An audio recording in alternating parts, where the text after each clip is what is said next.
Vamos abrir a palavra do Senhor, meus irmãos, em 1 Reis, capítulo 15. 1 Reis, capítulo 15.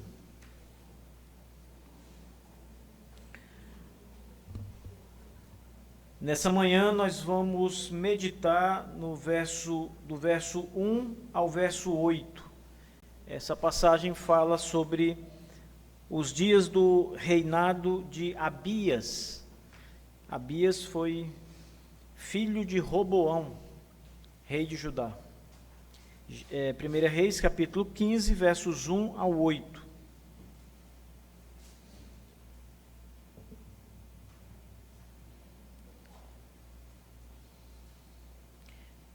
Vamos ler a palavra do Senhor, irmãos. Fiquem atentos. Ora, no 18º ano do rei Jeroboão, filho de Nebate, reinou Abias sobre Judá.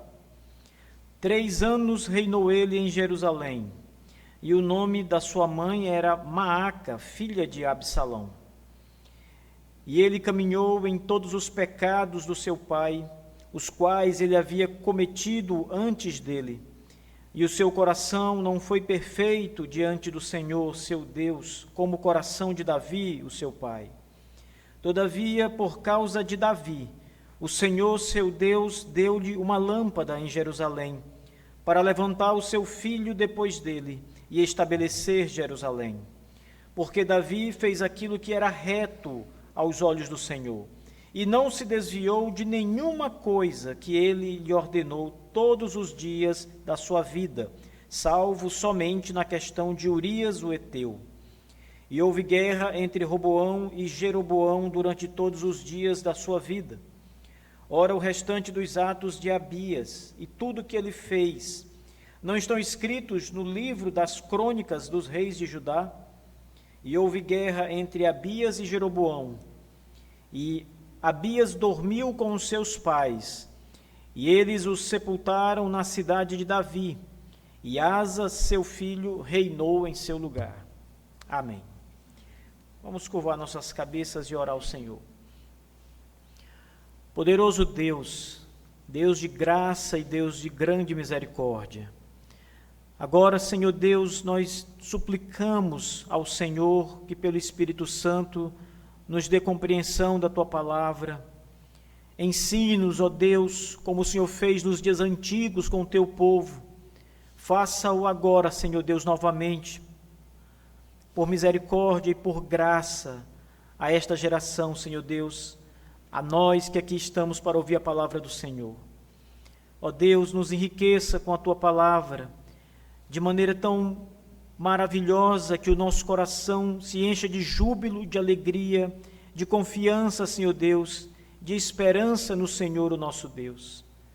Assim nós oramos, Senhor Deus, seguramente confiados na Tua misericórdia e na direção segura do Espírito Santo. Em nome de Jesus. Amém. Irmãos, nós chegamos agora no capítulo 15 do livro de Reis, e esse capítulo se abre apresentando o reinado de Abias. Daqui para frente nós vamos ver que os próximos capítulos, especialmente, nós vamos estar ali sempre falando de novos reis que vão surgindo, tanto em Judá, o reino do sul, quanto em Israel, que é o reino do norte, o reino dividido, o reino das 10 tribos. Nessa altura do livro de Reis, o reino do norte, Israel, é governado ainda por Jeroboão, e o reino do sul de Judá já estava sob o domínio de Roboão, e ele morre, e o seu filho Abias então assume o trono do seu pai Roboão. Vocês não podem esquecer, irmãos, que no começo do reino de Roboão, como vimos na última pregação, as coisas iam bem, porque Roboão, ele obedeceu a palavra do Senhor durante 3 anos. Os 3 primeiros anos do reinado de Roboão, eles serviram ao Senhor e obedeceram tudo que a palavra do Senhor dizia. Mas depois, Roboão se desviou dos caminhos de Deus, ele e o povo de Judá com ele. E eles fizeram aquilo que é mal aos olhos do Senhor, e adoraram ídolos, e fizeram várias casas de adoração de ídolos, contaminando assim o povo de Deus. Roboão também, junto com todo o povo de Judá, adoravam em lugares altos, que eram os lugares considerados especiais para buscar o Senhor, porque julgavam estar ali mais perto do Senhor. Eles iam para os bosques, adoravam debaixo de grandes árvores. Todas estas coisas eles estavam copiando dos pagãos. Eles imitavam a religião dos pagãos, a adoração dos pagãos, e agora estavam buscando os deuses que os pagãos adoravam. E tudo isso aconteceu nos dias de Roboão. Mas, se a questão religiosa não fosse suficiente, eles também andaram em caminhos perversos de imoralidade e fizeram mais uma vez coisas abomináveis aos olhos de Deus, porque eles praticavam a sodomia, diz o texto no capítulo 14. Havia relação homossexual naqueles dias entre o povo de Deus, dentro de Judá e da cidade de Jerusalém. E a Bíblia diz que eles fizeram isso e o rei Roboão nada fez para impedir estas coisas. E então ele morre. E o seu filho Abias assume o trono no seu lugar. Todos nós esperamos que Abias tenha um reinado bom e faça o que é reto aos olhos de Deus. Nós esperamos que Abias não siga os caminhos do seu pai, Roboão, o caminho da imoralidade, o caminho da idolatria. Todos nós esperamos que, a partir de agora, o reino de Judá vai tomar uma direção diferente. Mas não é isso que acontece, irmãos. O texto diz claramente que Abias andou nos mesmos pecados do seu pai. Ele fez a mesma coisa. O reinado de Abias foi pequeno. Ele reinou 3 anos apenas sobre Jerusalém e morreu. Foram apenas 3 anos de reinado. Quando ele assume o trono, Jeroboão, que é o rei do norte, já está há 18 anos reinando. Já é um rei experiente, já é um rei que tem uma certa confiança no seu exército, nos seus oficiais, as pessoas que lhe cercam na corte. Então ele já conhecia muito sobre reinos, sobre como exercer o reino. Não significa dizer que ele exercia de maneira correta, mas significa que ele tinha experiência com isso. Roboão, ou melhor, Abias, por sua vez, quando assume o trono, só fica 3 anos no trono, pouquíssimo tempo. A palavra de Deus também diz que ele era filho de Maaca, e Maaca era filha de Absalão. Este Absalão aqui, até hoje, não se sabe exatamente quem era, se era o filho de Davi, que provavelmente não era, ou se era um outro Absalão, não é? Em Crônicas, quando se apresenta a genealogia desta mulher, Maaca, o Absalão que aparece ali não é o Absalão filho de Davi. Então, o mais provável é que este Absalão não seja o filho de Davi. Então, esta é a base do reinado de Abias. Ele recebe um reino corrompido, ele recebe do seu pai um reino cheio de imoralidades, ele recebe um reino idólatra, ele recebe um reino que há muitos lugares altos, árvores frondosas onde o povo praticava culto pagão, o povo de Deus, o povo de Judá. Essa é a história. E eu quero começar essa história, irmãos, lembrando a vocês de um grande perigo que nós também passamos por eles, e os nossos filhos principalmente, que é o perigo de imitar os caminhos do seu pai. Se os caminhos dos nossos pais são bons, nós devemos então andar por esses caminhos.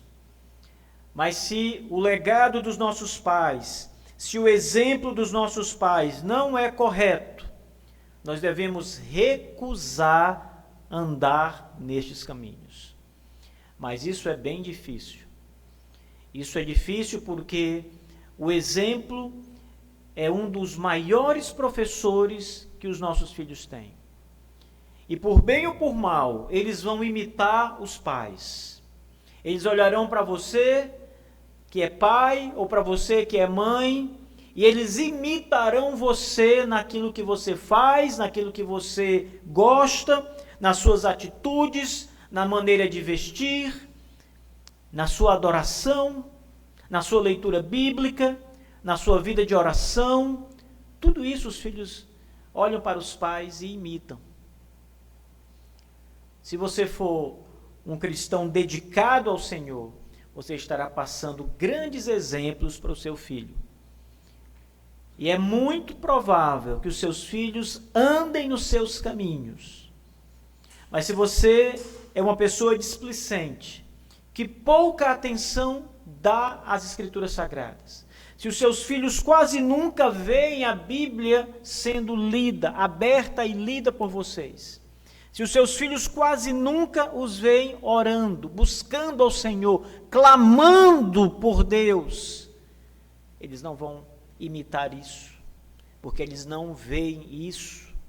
Vocês podem dizer, nós somos cristãos, nós lemos a Bíblia no secreto do nosso lar, eu tenho meu próprio tempo, eu tenho minha própria hora de orar, de ler, de meditar, de fazer minha devocional. Os meus filhos não veem, mas eu faço. Mas a questão aqui é o exemplo.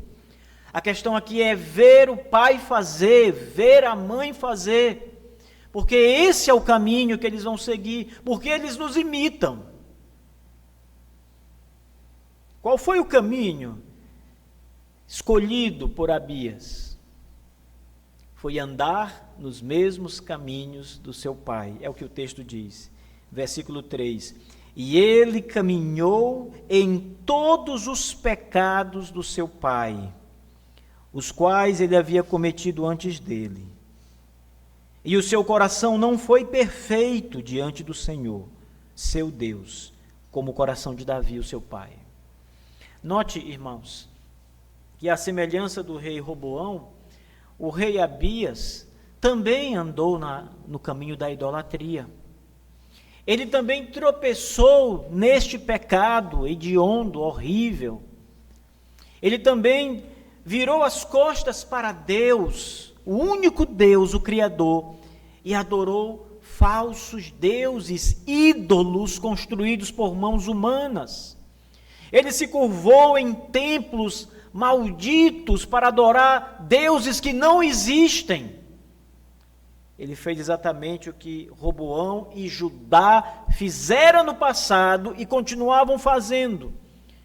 Abias não teve pulso para parar a idolatria e dizer, vamos caminhar diferente a partir de agora, como o rei Josias fez depois. Abias não fez. Ele entregou-se aos caminhos da idolatria. Ele permitiu a idolatria. Eles eram politeístas nesse momento. Tinham vários deuses que eles cultuavam. Eles também cultuavam o Deus único e todo-poderoso, o Senhor. Mas além do Senhor, eles adoravam vários outros deuses, irmãos. Vários outros. E certamente, como o texto claramente diz que ele andou em todos os pecados do seu pai, ele também andou nos pecados da imoralidade. E fez com que Judá permanecesse nos pecados da imoralidade. Aqui, irmãos, não necessariamente precisamos entender que Abias praticou atos de sodomia.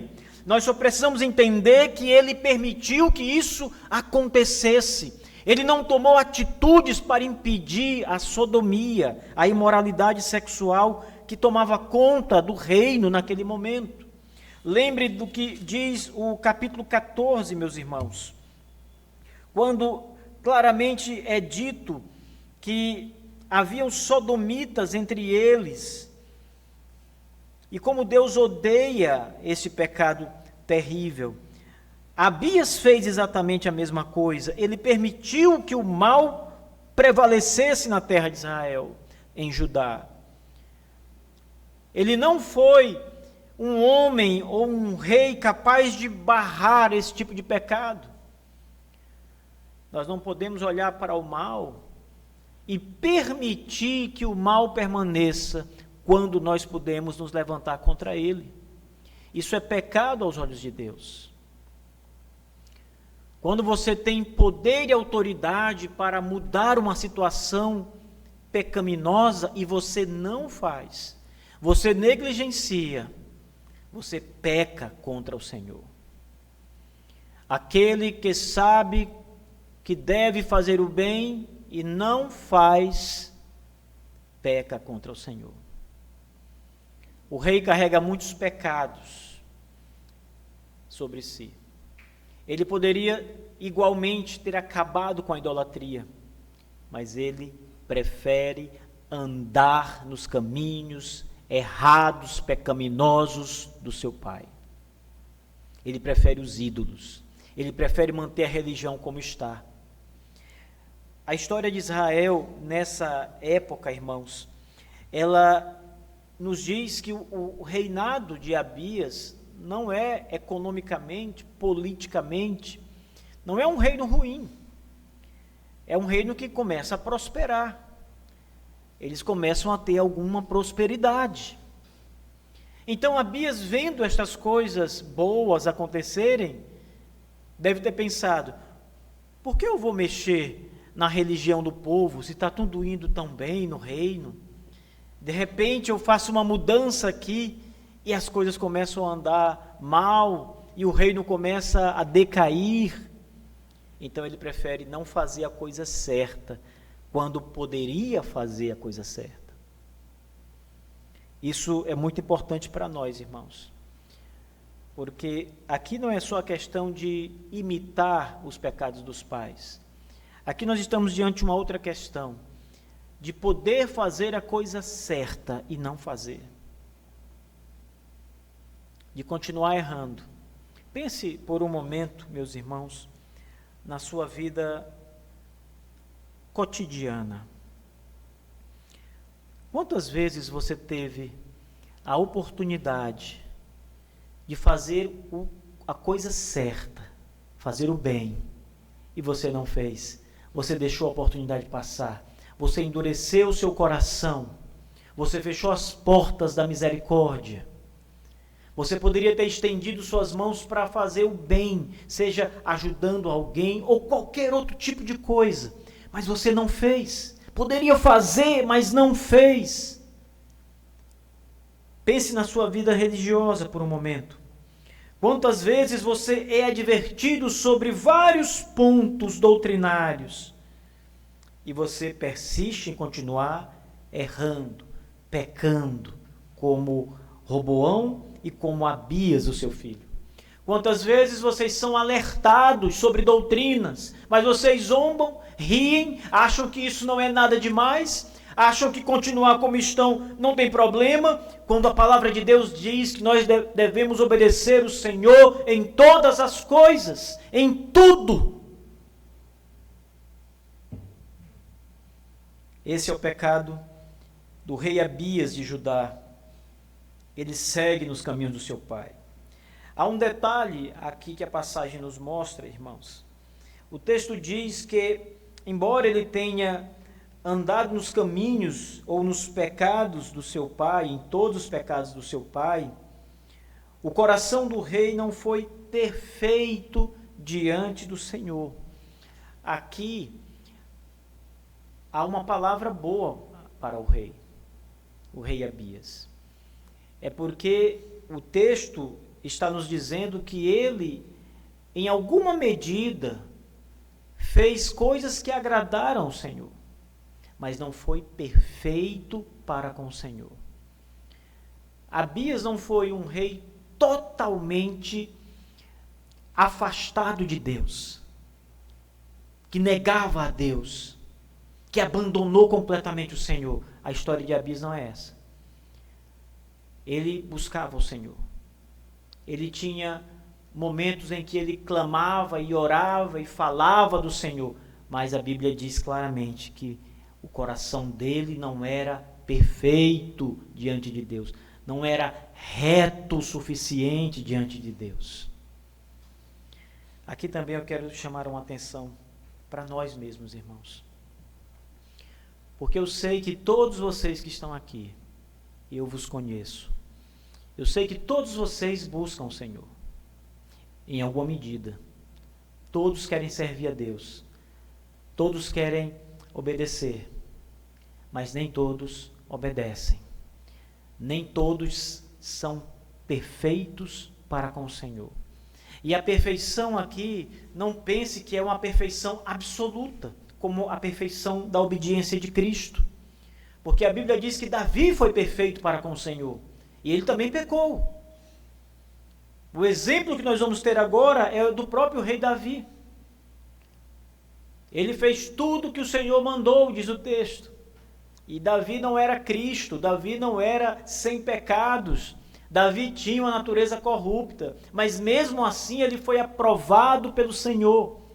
Então, olhe para a sua própria vida, irmãos, e veja, você mesmo precisa analisar se o seu coração está sendo perfeito para com o Senhor, ou se o seu coração serve ao Senhor apenas em partes, ou se há uma parte do seu coração que não pertence a Deus, que você reserva para outros senhores, para a sua vida, para o mundo, para dar vazão à carne. Olhe que a passagem é muito clara, quando diz que ele anda nos caminhos do seu pai, em todos os caminhos do seu pai, e que diz também que o seu coração não foi perfeito diante do Senhor, o seu Deus. Como o coração de Davi. O coração de Davi. Estamos falando de coração, irmãos.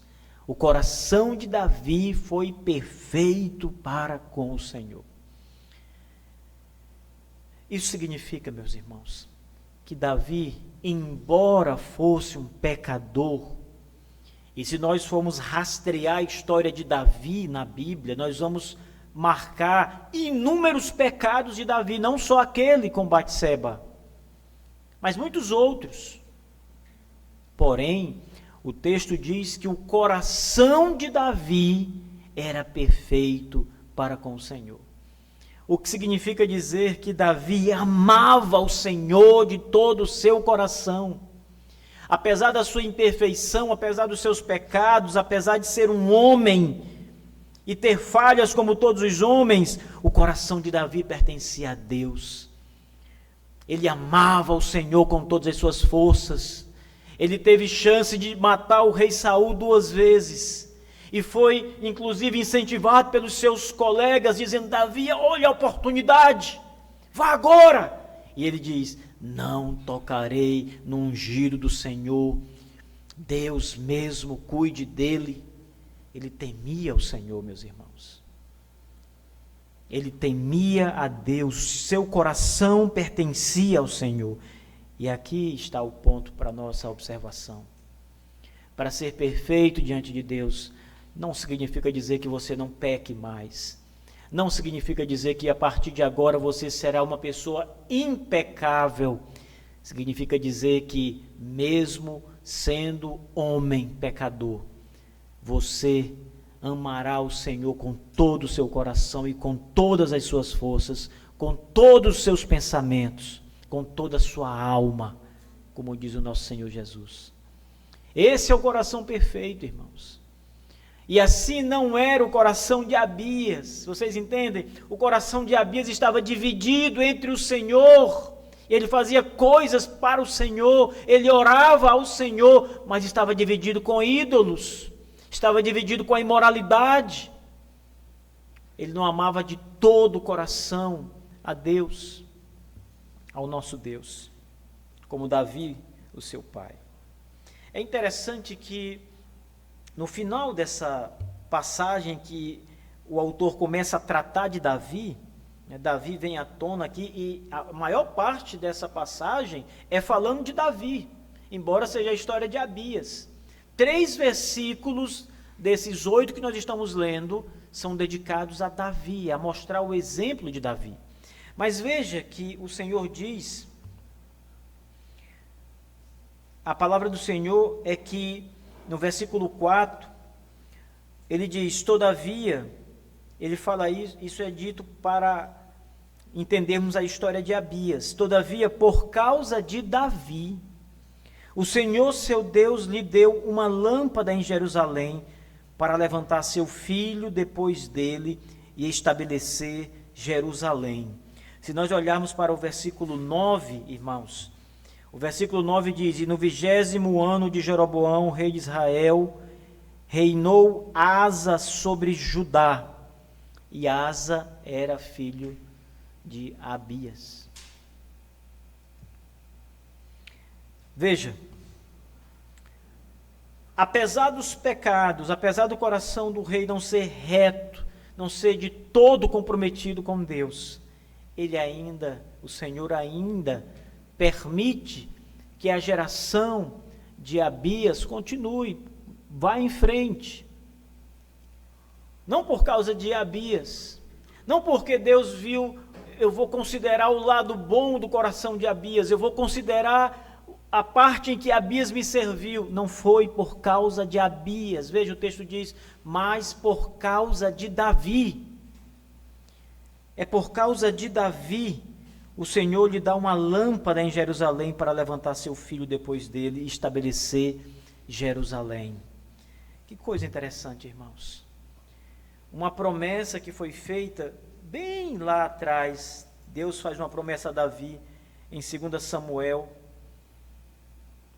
capítulo 7, a partir do verso 12, o texto diz assim, ouçam, o Senhor fala com Davi aqui, o Senhor diz, e quando os teus dias se cumprirem, e tu dormires com os teus pais, prepararei a tua semente após ti, a qual procederá das tuas entranhas, e estabelecerei o teu reino. Ele edificará uma casa para o meu nome, e eu estabelecerei o trono do seu reino para sempre. E eu serei seu pai, e ele será o meu filho. Se ele cometer iniquidade, eu o castigarei com a vara dos homens, e com açoites dos filhos dos homens. Porém, a minha misericórdia não se retirará dele, como a retirei de Saul, o qual eu retirei de diante de ti. E a tua casa e o teu reino serão estabelecidos para sempre diante de ti. O teu trono será estabelecido para sempre. De acordo com todas estas palavras, de acordo com toda esta visão, assim falou Natã a Davi. Veja, Deus faz uma promessa a Davi de que o reino dele seria estabelecido e permaneceria para sempre. Que se eles pecassem, o Senhor os castigaria com a vara dos homens, mas não tiraria o reino dele. Permaneceria. Que coisa linda, irmãos. Porque quando as coisas começam a desmoronar em Israel, lembre, quando Davi morre, há aquele conluio para que o filho de Davi, Salomão, não assuma o reino, mas um outro filho assume. Mas Deus, o Senhor, faz com que Salomão assuma o trono, porque era ele o escolhido, o ungido do Senhor. Depois vem o reino de Roboão, e Jeroboão tenta repartir o povo de Israel, mas veja, mais uma vez, Deus está ali no meio daquele povo, permanecendo que aquele povo continue, mesmo com 2 tribos apenas. É o reino de Judá, é a geração de Davi, a família de Davi, o sangue de Davi que vai permanecer, é o que Deus está dizendo. Eu não tirarei o reino de Davi Deus jurou a Davi, prometeu a Davi, empenhou sua palavra para Davi, que o reino duraria para sempre.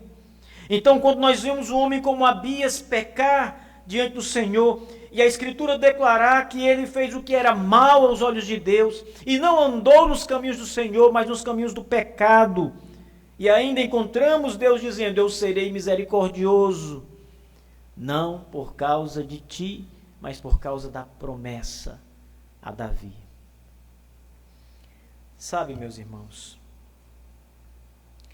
o verso 5, ele diz: Davi fez aquilo que era reto aos olhos do Senhor, e não se desviou de nenhuma coisa que ele lhe ordenou todos os dias da sua vida, salvo somente na questão de Urias, o heteu. Então Davi é colocado aqui como um rei que fez o que é reto, o que é bom, aceitável aos olhos de Deus.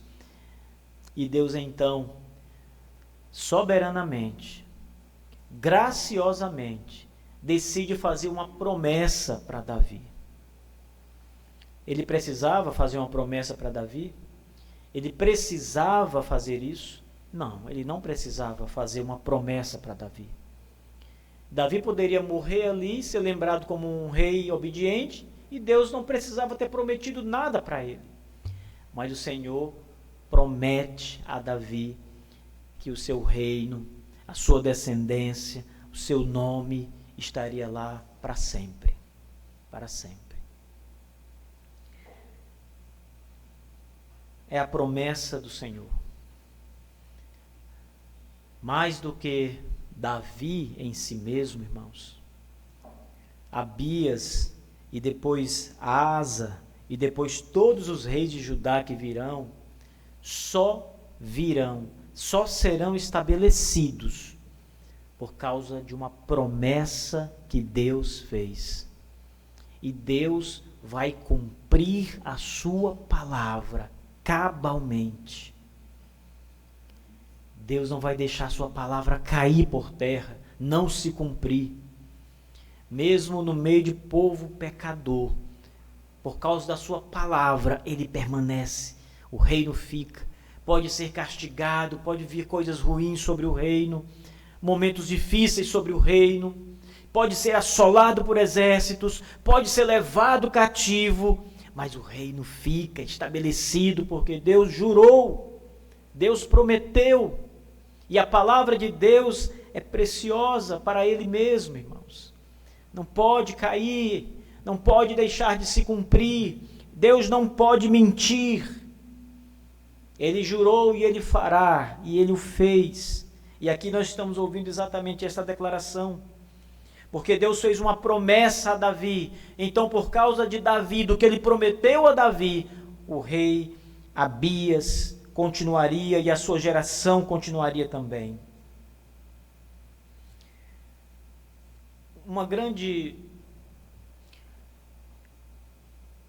Algo muito importante aqui, meus irmãos, para que você não confunda aqui a graça com as obras, é você entender que o principal motivo de estabelecer Jerusalém e de fazer com que ela permaneça, mesmo embora os pecados, é a promessa de Deus. Não é Davi em si mesmo. Porque Davi em si mesmo, como eu disse agora há pouco, também pecou. Ele também praticou iniquidade. Ele também fez coisas reprovadas. Aqui, nós somos lembrados do pecado de Davi com Batseba, e especialmente considerando o cabeça da casa de Batseba, Urias, o heteu. Aquela ocasião em que Davi peca, é um pecado grandioso, irmãos. Não é um pecado banal. Davi, ele faz um conluio para tomar a mulher, uma mulher casada, tomar a mulher do marido. E ele consegue fazer isso, ele manda trazer Batseba, ele tem olhos desejosos, pecaminosos por Batseba quando ele a vê tomando banho. Ele a vê nua e ele a cobiça. E a partir daí o seu coração fica preso àquela mulher, e então ele manda chamar aquela mulher no seu palácio. e ele deita com aquela mulher e tem relações com aquela mulher, e aquela mulher tem um filho, ela fica grávida, mas um grande problema surge porque o seu marido estava na guerra. Davi deveria estar na guerra, porque o texto começa dizendo que era o tempo de os reis estarem nas guerras, e Davi estava no palácio. Esse já é um pecado. Então Davi manda chamar o marido de Batseba para tentar fazer com que ele se deite com ela numa noite e tenta de todas as formas fazê-lo ir para casa e deitar com ela, mas ele não vai. Urias, o heteu, diz a Davi: eu não irei deitar com minha mulher e não irei para minha casa, porque agora mesmo os nossos soldados estão na guerra e eu não estaria aqui na minha casa, no bem bom do meu lar, enquanto os nossos homens estão guerreando, morrendo na guerra. E ele fica na casa de Davi deitado no chão, mas não vai para sua casa. Então não dá para dizer que o filho era dele. Diante disso, Davi manda ordens expressas para que Urias seja colocado na frente de batalha, no lugar mais perigoso da guerra, para morrer. Ele coloca Urias para morrer ali. Mas veja, irmãos, tudo isso Davi faz e é pecado contra o Senhor. Tudo isso é odioso aos olhos do Senhor. Mesmo assim, nós aprendemos duas coisas importantes aqui. Apesar dos pecados, apesar dos nossos pecados, dos nossos muitos pecados, se o nosso coração, irmãos, for de todo leal para com o Senhor, se nós amarmos o Senhor, nosso Deus, totalmente, mesmo com nossas imperfeições, nós estamos agradando o Senhor, nosso Deus. Isso também nos ensina que as promessas de Deus a Davi não são porque ele era um homem perfeito.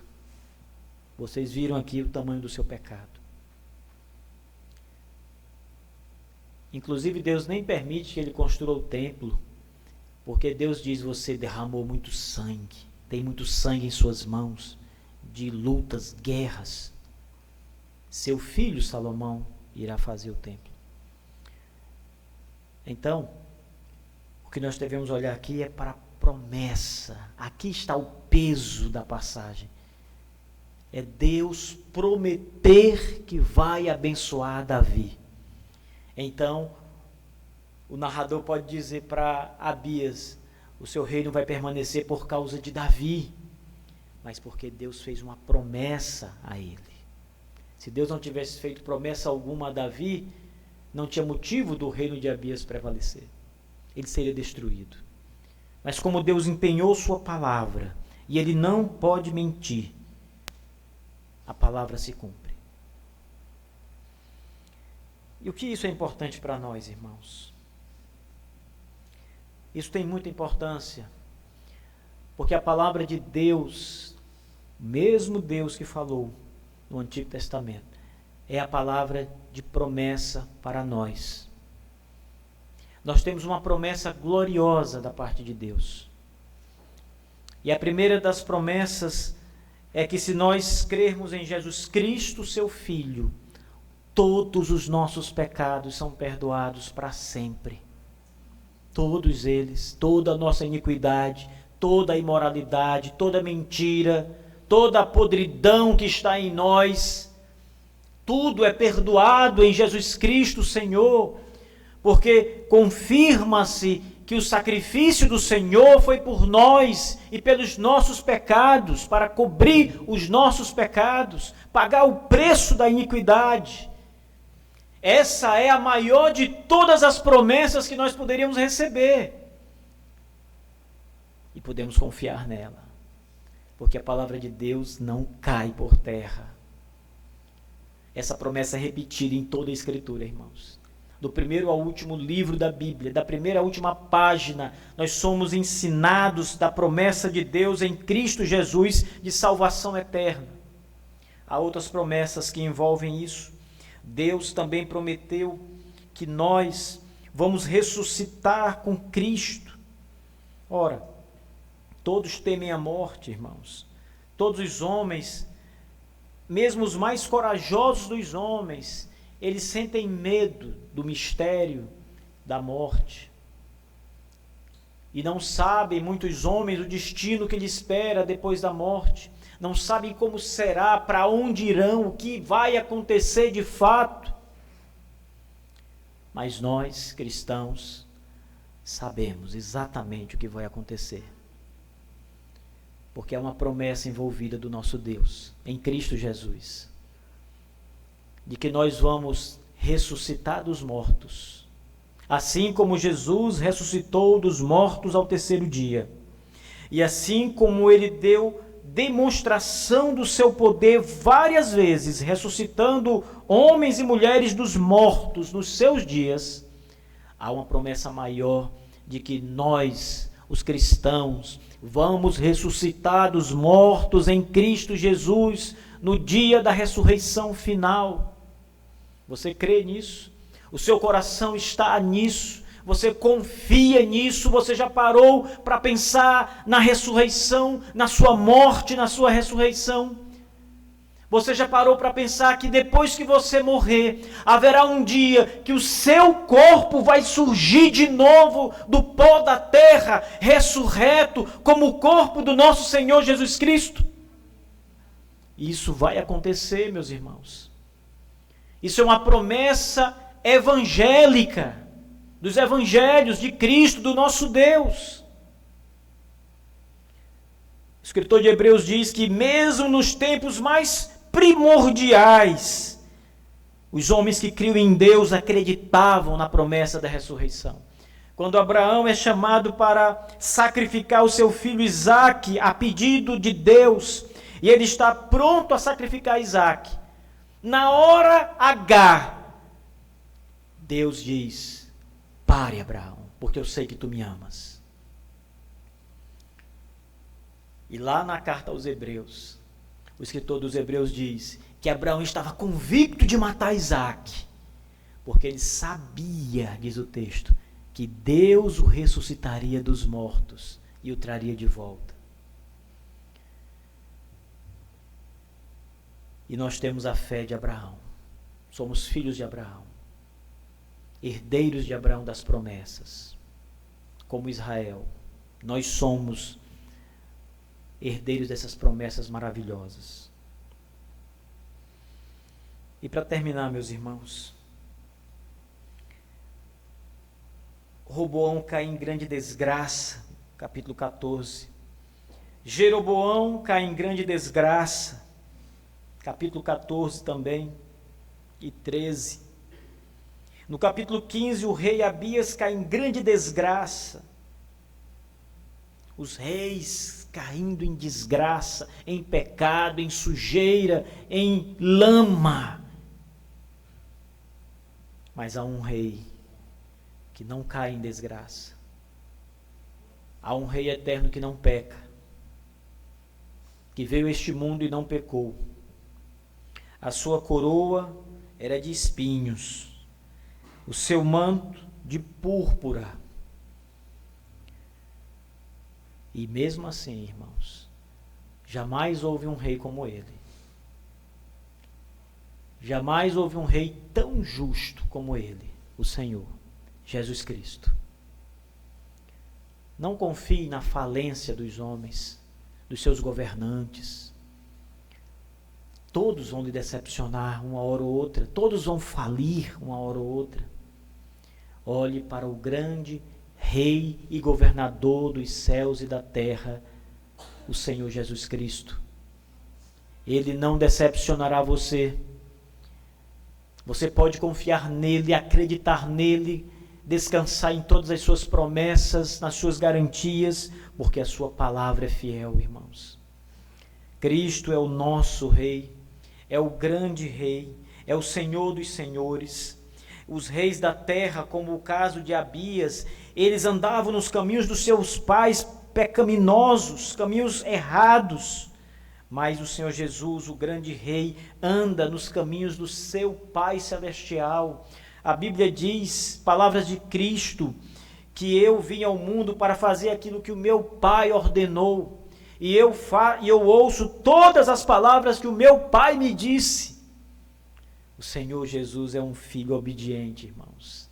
O Senhor Jesus Cristo é um filho que anda nos caminhos do seu Pai Celeste, o nosso Deus. Que bênção, irmãos, que maravilha. Essa história deve nos ensinar muito a olhar para estas coisas tão graciosas como a promessa que não cai, e nós devemos descansar nela, como um rei verdadeiro que não peca e não faz o que é mal aos olhos do Senhor, Jesus Cristo, e nós devemos olhar para Ele e buscá-lo com toda a nossa força, seguir o exemplo do Senhor, o grande exemplo do Senhor. O apóstolo Paulo diz, sede meus imitadores, como eu sou de Cristo. Ele é o grande exemplo a ser imitado de vida santa na terra, de perfeição e santidade neste mundo. Todos os homens que você olhar, eles têm a mancha do pecado. Todos eles. Então Paulo diz, naquilo que eu imito a Cristo, sede também meus imitadores.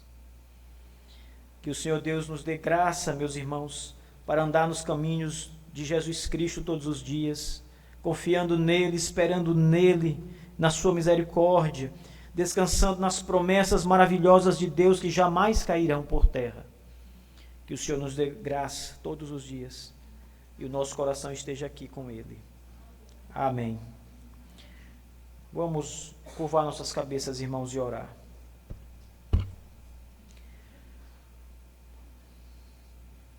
Senhor nosso Deus, Pai Celeste, em nome de Jesus Cristo, Teu Santo Filho, nosso Senhor e Salvador, o nosso Rei, nós Te agradecemos, Pai, por nos fazer lembrar de coisas tão grandiosas essa manhã, na Tua promessa maravilhosa, Senhor Deus, e mesmo em meio a pecados e misérias e desobediência, pelo fato do Senhor ter prometido, o Senhor fará.